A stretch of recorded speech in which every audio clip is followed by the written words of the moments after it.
Hey everybody, welcome to another edition of A Chapter a Day Keeps the Doctor Away. My name is Alan, otherwise known as Heathwee, and I'm from ReverseThieves.com as well as the Speakeasy Podcast. And this time I'm looking at Yamada-kun and the Seven Witches, Chapter 99. Care for a Bean Jam Bun.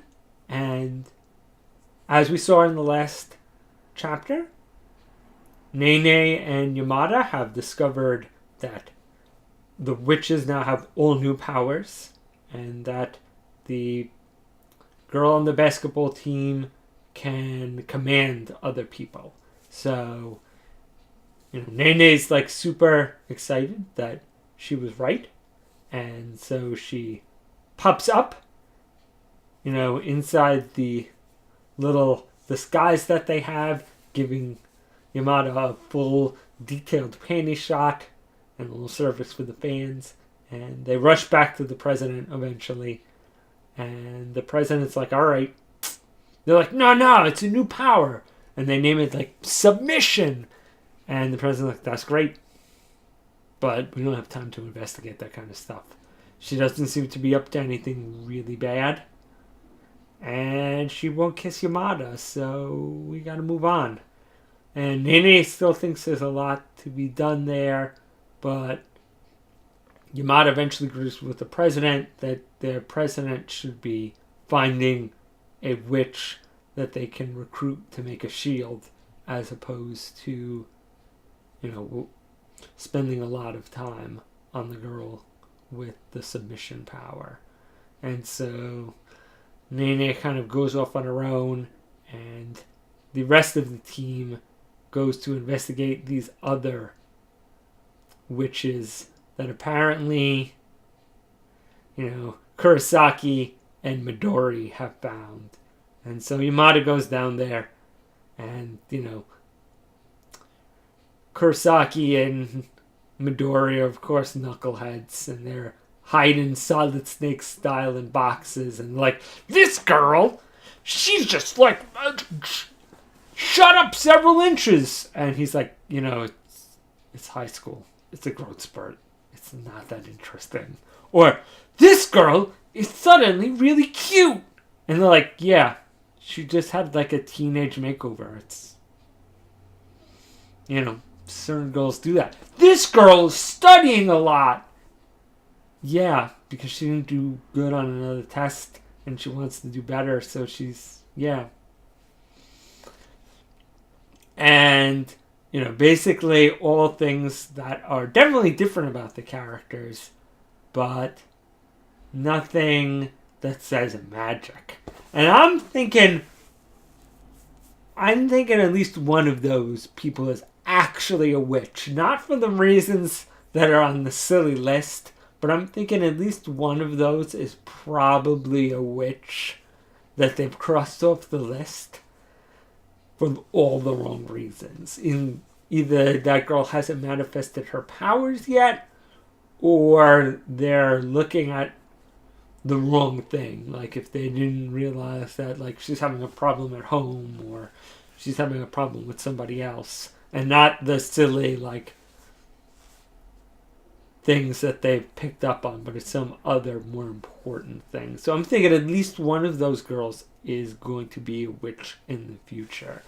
And that was kind of a fake out. But, it just could have been, a joke. And so, after a week of bad choices, Yamada checks in on Nene, and she's like, oh, I stuck with the submission girl, and you should really look at her. And they find out that she's still using her powers. They won the important game that they were supposed to, but she's still abusing her powers. And now, instead of covering over, instead of helping the team work together, now she's just using it, to make people go away or do stuff for her. And basically, any kind of friendship in the group has broken down. and they've kind of just become her servants. And worse, it seems to be kind of taking a toll on her. She almost seems like an addict. In fact, the chapter really seems to imply that she's like addicted to it and can't get away from it. And Nene's like, see, the problem with all the original powers was they had a real downside to carelessly using them. You could use them and really benefit from them, but there was a big downside to using them all the time. And even when you did use them, they did kind of have a backlash. And so, like once again, Nene's power would make people fall in love with you, but they were kind of crazily obsessive, and you couldn't actually necessarily get them to do what you wanted. They'd just do what they thought was in your best interest and to gain your favor, but it wasn't necessarily what you wanted or needed them to do. And you couldn't really get rid of them. Whereas she can just basically get them to do, all the people who she uses the submission power on, to do whatever she wants. And so, they really see that she seems miserable. And once again, kind of like a drug, any high that she had from it is gone, and now it's just kind of her only way of interacting with anybody on the team. And so Yamada and Nene kind of vow to, help her get over this and, learn to control basically her addiction. Which is an interesting metaphor, but I'm wondering, clearly, the end of this arc is going to be, them helping her out and realizing that it's more important for her to, basically coax what she wants out of people through legitimate interaction, not through basically mind control. And I'm guessing, and this is once again not necessarily, I don't 100% believe this, but I'm guessing at the end of this, she'll be so grateful that she kisses Kurosaki and gets them their shield.